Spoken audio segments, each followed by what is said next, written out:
இரண்டாவதாக எசேக்கியேல் தீர்க்கதரிசி அந்த இஸ்ரவேல் ஜனங்கள் என்ன தவறு செய்தார்கள் என்றால், ஆண்டவர் அவர்களை நேசித்து அவர்களிடம் சொன்ன மிக முக்கியமான கற்பனையாக, என்னையன்றி உனக்கு வேறே தேவர்கள் உண்டாயிருக்க வேண்டாம் எனும் கற்பனையை மீறினார்கள். அதாவது ஆண்டவர் அவர்களுக்கு கொடுத்த 10 கட்டளையிலே ஒன்றிலே, நான் தான் உங்களுடைய ஆண்டவர், நீங்கள் பின்னொரு கடவுளை செய்யக்கூடாது. அப்படின்னா, நான் இந்த உலகமெல்லாம் படைத்தவர், I am the creator of everything.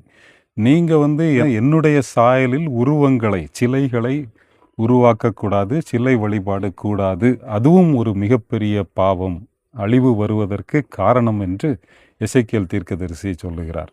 இது இந்த காலத்திலே இந்தியர்களாக ஒருவேளை நம்மால் மற்ற மதத்தினவரை குறை சொல்லுகிற வண்ணத்திலே நான் இதை சொல்ல விரும்பவில்லை. ஆனால் புதிய ஏற்பாட்டிலே நாம் அநேக இடங்களிலே வாசிக்க முடியும். பொருளாசை என்கிற விக்கிரக ஆராதனை, சிலை வழிபாடு என்று பவுல் சொல்லுகின்றார். ஒருவேளை வெளியே சிலையை வைத்து ஆராதனை செய்கிறவர்கள் அதிலே கடவுளை காணலாம், கடவுள் அவர்களை ஏற்றுக்கொள்ளலாம்.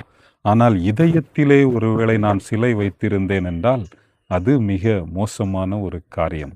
வெளியே இருக்கக்கூடிய விக்கிரகங்களை விட உள்ளத்தில் இருக்கும் விக்கிரகங்கள் மிகவும் ஆபத்தானது. ஒருவேளை பெந்தேகோஸ்தே சபை, சிஎஸ்ஐ சபை, இவ்வனமான சபைகளிலே செல்லுகிறவர்கள் நாங்கள் விக்கிரகங்களை வணங்குவதில்லை என்று அவர்கள் சொல்லி கொண்டாலும், அப்படிப்பட்ட மனிதர்களிடம் திருமுறை கேட்கின்ற காரியம், பொருளாசை என்கின்ற ஒரு விக்கிரக ஆராதனை உங்களிடம் இருக்கிறதா? பொருளாசை இல்லாத மனிதர்கள் இருக்கிறார்களா என்பது நானும் என்னையும் சேர்த்து தான் சொல்லுகிறேன். பொருளாசையற்ற மனிதர்கள் இந்த காலத்தில் இருக்கிறார்களா? அது ஒரு மிகப்பெரிய கேள்வி. இங்கே இந்த விக்கிரக ஆராதனை அது ஒரு மிகப்பெரிய தவறாக சொல்லப்பட்டிருக்கிறது.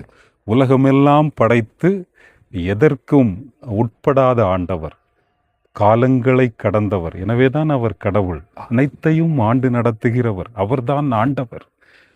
சகலத்தையும் உருவாக்கியவர், அவரை மனிதனால் உருவாக்க முடியாது. ஒரு லிமிட்லெஸ் இன்ஃபினிட் காடை நான் ஏதோ ஒரு கட்டையினாலோ ஒரு மண்ணினாலோ ஒன்றை செய்து இதுதான் கடவுள் என்று சொல்லுவது, அந்த இன்ஃபினிட் காடை நான் லிமிட் பண்ணுகிறதாக அமைகிறது.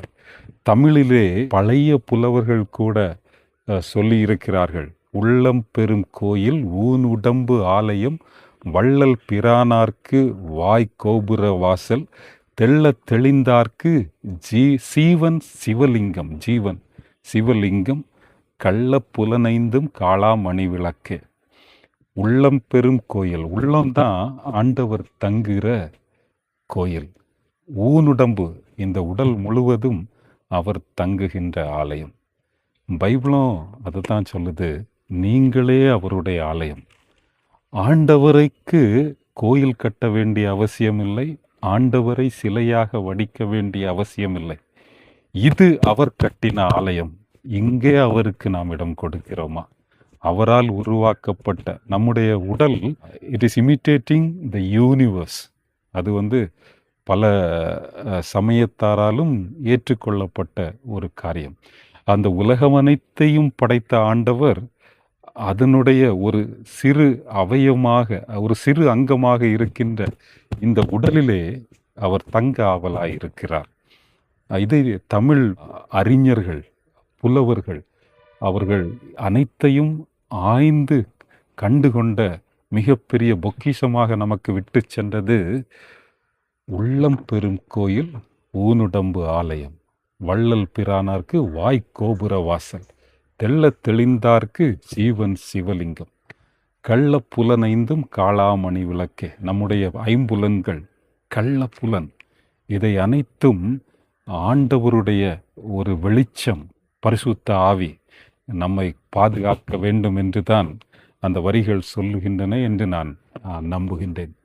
தொடர்ந்து ரீசெண்டாக உள்ள புலவர்கள் சொல்லுகின்ற வரிகள், நெஞ்சகமே கோயில் நினைவே சுகந்தம், நெஞ்சகமே கோயில் நினைவே சுகந்தம், அன்பே மஞ்சன நீர் பூசை கொள்ள வாராய் பராபரமே. நெஞ்சமே கோயில் நினைவே சுகந்தம், அன்பே மஞ்சன நீர் பூசை கொள்ள வாராய் பராபரமே. இந்த இதயம்தான் கோயில், அதான் உள்ளம் பெரும் கோயில், அதை தான் நெஞ்சகமே கோயில். நினைவே சுகந்தம். நம்ம தாட்ஸ் தான் ஆண்டவர் விரும்புகின்ற ஒரு வாசனை, சுகந்த வாசனை. எல்லா வழிபாடுகளிலுமே பொதுவாக ஒரு சுகந்த வாசனையை எல்லோரும் பரப்ப விரும்புகிறார்கள். அது நினைவுதான். நல்ல நினைவுகள் வரும்போது ஆண்டவர் விரும்புகின்ற சுகந்த வாசனையாக அது இருக்கிறது.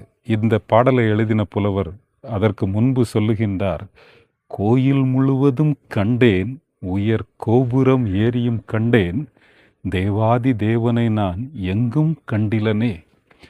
கோயிலெல்லாம் பார்த்துட்டேன், கோயில் முழுவதும் தேடி பார்த்துட்டேன், உயர் கோபுரங்கள் ஏறியும் பார்த்துட்டேன், ஆனால் ஆண்டவரை நான் எங்கும் காணவில்லை, என் உள்ளத்திலே அவரை நான் கண்டேன் என்று நம் முன்னோர்கள் நமக்கு கற்றுத்தந்திருக்கிறார்கள். அதையும் நம்ம மறந்துட்டோம். பைபிள் நமக்கு சொல்லுது, நம்முடைய சரீரம்தான் அவர் விரும்புகின்ற ஆலயம். பைபிள் ரொம்ப ஸ்ட்ராங்காக சொல்லுது, கைகளால் கட்டப்பட்ட கோவில்களில் அவர் வாசமாயிரார். வானம் எனக்கு சிங்காசனம், பூமி எனக்கு பாதப்படி. நீங்கள் எப்படி எனக்கு ஒரு ஆலயத்தை கட்டி என்னை உள்ளே வைக்க முடியும்? யோசித்து பாருங்கள். ஆண்டவருடைய சிங்காசனம் வானமாம். வானம் அவருக்கு சிங்காசனம், பூமி அவருக்கு பாதப்படி. வானத்தில் சிங்காசனமாக உட்கார்ந்துட்டு பூமியில் கால் வைக்கிறார் ஆண்டவர். அவருக்கு நம்ம ஒரு ஆலயம் கட்ட முடியுமா? ஆனால் இந்த கோவிட்க்கு பிறகு இந்த நாட்களிலே எல்லாரும் பழைய கோயிலெல்லாம் இடித்து மிகப்பெரிய கோயில்களை கட்டுகிறார்கள். தங்களுக்கு பெயர் வர வேண்டும் என்று மிகப்பெரிய உயர்ந்த கோபுரங்களை கட்டுகிறார்கள். எங்கிருந்து பார்த்தாலும் தெரியணும்னு ரொம்ப பெருசாக கட்டுறாங்க. ஆண்டவர் அதிலே விரும்புகிறவர் அல்ல. கோயில் கட்டடங்களை அவர் விரும்புகிறவர் அல்ல. எனவே என்னை கேட்டுக்கொண்டிருக்கிற அன்பு ஜனங்களே, நான் நிறைய கோயில் கட்டி கொடுத்துருக்கேனே, நான் பெருமை பாராட்டினேன் என்றால், ஆண்டவர் என்னை ஒரு விக்கிரக வழிபாட்டானாக, சிலைகளை வணங்குகிறவனாக, ஆண்டவரை முக்கியப்படுத்தாதவனாக, ஆண்டவருடைய வார்த்தைக்கு முதலிடம் கொடுக்க அறியாதவனாக, ஆண்டவரிடத்திலே அன்பு கூறாதவனாக, ஆண்டவருக்கு முன்னால் ஜனங்களுக்காக பரிந்து பேச தகுதியற்றவனாகத்தான் என்னை பார்க்கிறார். எனவே don't invest on BRICS and sands. அதாவது வெறும் செங்கல்லையும் மண்ணிலையும் நீங்கள் இன்வெஸ்ட் பண்ணாதீங்க. ஆண்டவருக்கு பிரியமான இன்வெஸ்ட்மெண்ட் அது அல்ல.